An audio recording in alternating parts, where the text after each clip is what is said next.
Hello everyone, welcome to Cambridge Primary Science Stage 6, Chapter 1, Humans and Animals.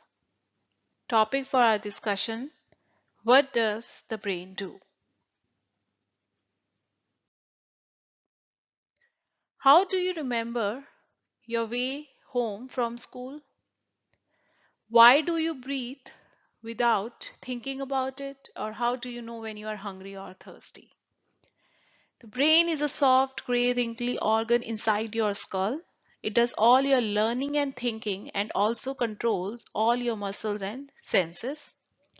The brain is connected to all the parts of the body by the nerves. Nerves send the messages and to and from the brain very quickly all the time. The brain and nerves work together to form the nervous system.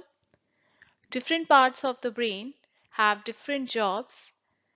The brain controls all the functions in the body. Do you know our brain feels and looks very much like a porridge? It is very soft and can be easily squashed. That is why the brain is protected inside the skull.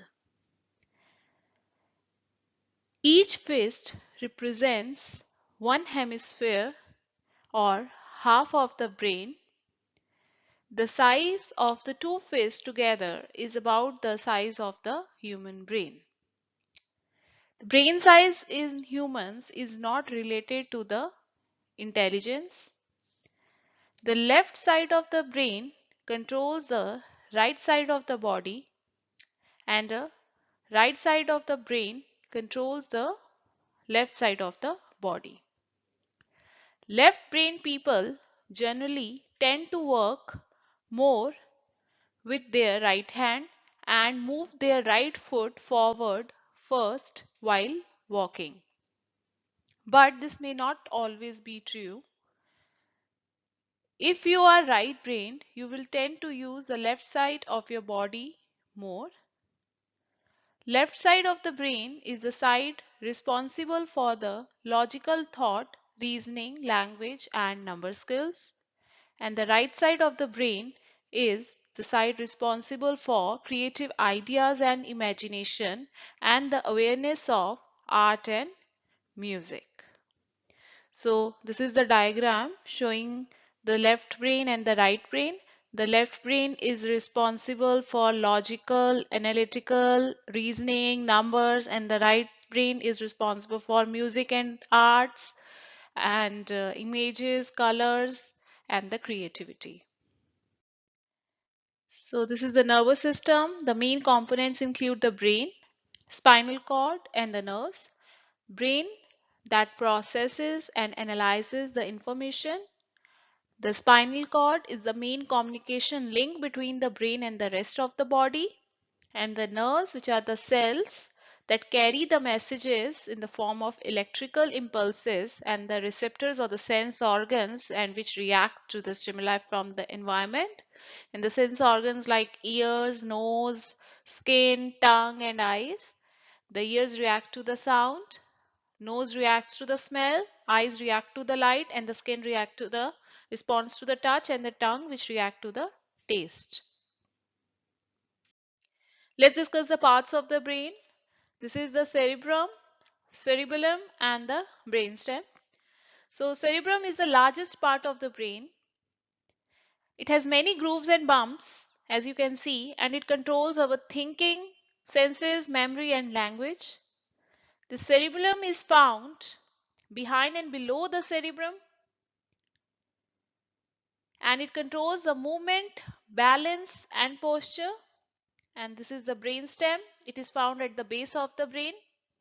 This is extending towards forward, downwards. It connects the brain and the spinal cord, and it controls the various functions like digestion, breathing, heartbeat, and the body temperature.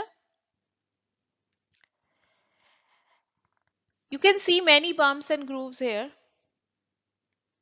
on the cerebrum. The more bumps and grooves, there are more information cerebrum can store. For example, if we take the newspaper and we have to fit that newspaper onto a smaller square of paper, how can we do that? We can do this by folding up or scrunching up the newspaper.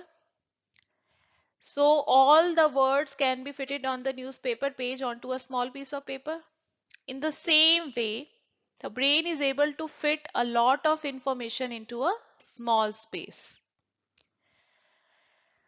The three main parts of human brains, you are seeing that this is cerebellum and the brainstem. In the same way, the animal brains also have the same parts.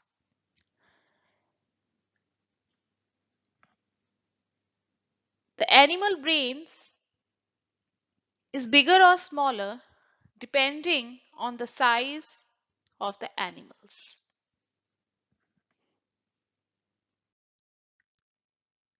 This is an explanation of cerebellum. It is the largest part of the brain, many grooves and bumps, and it accounts for the two-thirds of the brain mass. It is divided into the two sides, that is the left and the right hemisphere, which are separated by a deep groove down the center from the back of the brain to the forehead. The cerebrum controls the most of our body functions like senses, body's motor skills, reasoning, language, controls our thinking and the memory. The cerebellum is found behind and below the cerebrum. It controls the movement, balance and posture, and it consists of the two peach-sized mounds of folded tissue located at the top of the brainstem and is responsible for the coordinated movement and the balance. As we have discussed, it is responsible for the balance and the posture and the controls the movement. And it is also involved in learning pathways. And this brainstem, it performs the automatic actions in the body. How it is automatic? Like breathing, digestion. It is running in our body from inside, and the brainstem is also known as medulla. So there is a common misunderstanding and misconception. It is a common misconception that the larger brain is equal to higher intelligence, but this is not true. For example, Albert Einstein's brain was slightly smaller than the average male human brain, and we know that he was a genius. So in the same way, the brain of Neanderthals was larger than the modern human brain, but our level of intelligence is much higher than theirs was. Their brain was larger, but they were not that intelligent.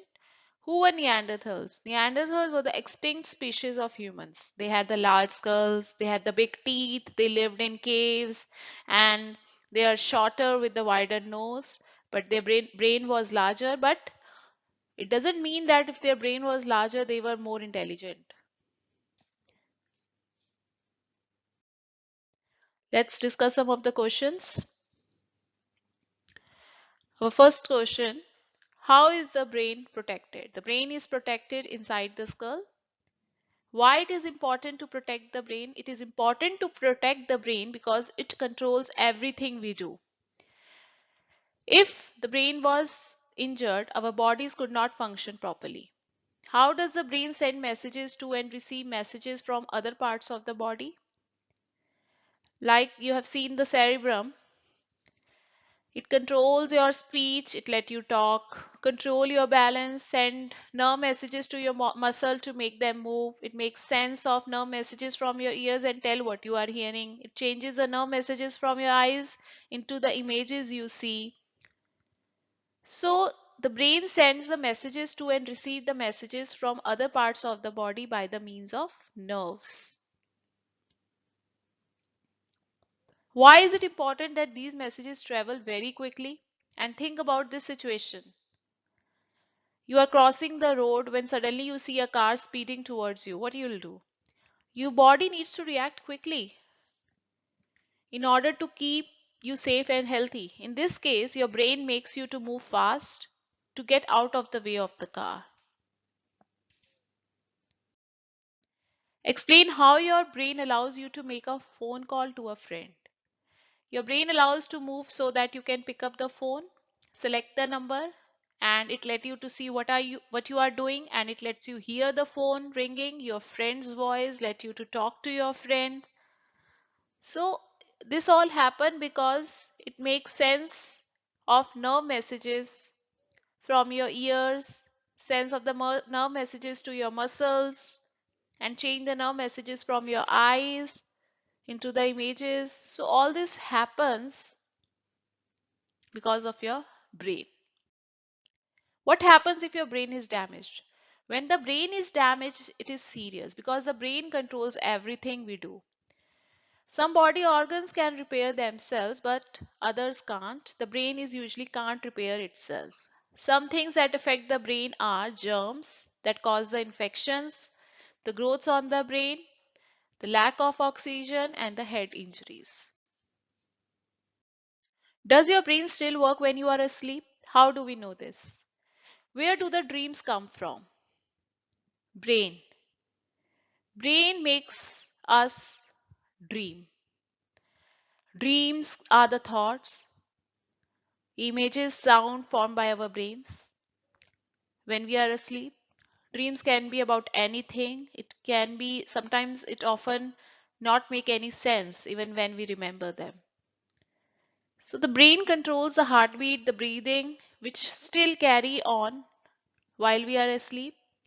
We move in our sleep. Some people talk, even walk in their sleep. What is concussion? Concussion is when there is a small amount of damage to the brain which makes you unconscious, makes you feel sick and have a bad headache for a short time. It is usually caused by something hitting you hard on the head. Thanks for watching. Do like and subscribe my channel. Bye.